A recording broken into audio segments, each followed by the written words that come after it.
Hi, Dr. Sharp here with Fairbanks Urology.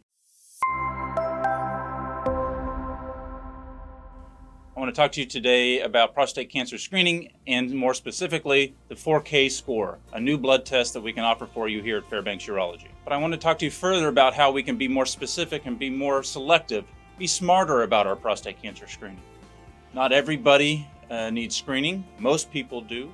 Any man aged over 55, earlier if you're African American or have a family history.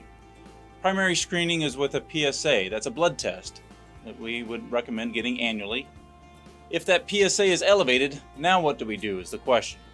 There is another test that we can obtain to help us do a better job of determining who would benefit from a prostate biopsy.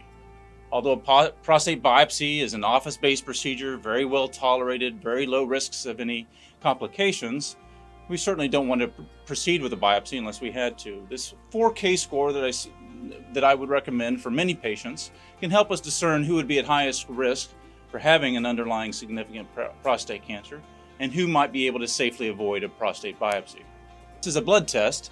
It's obtained just like a PSA, and it obtains PSA and 3 other proteins within the blood, i.e. the name 4K comes from the 4 proteins, and it puts other information from your clinical, your age, your how the prostate exam is, and other things, and gives us a number of what, if we were to biopsy you, what would be the risk of us having a prostate cancer.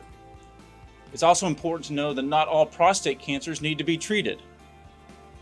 A low-risk prostate cancer, I would recommend to just be monitored or watched. Active surveillance, we would call that. So what I don't want to miss is a significant prostate cancer, and that's what this 4K score helps us identify or determine who would be at highest risk for having.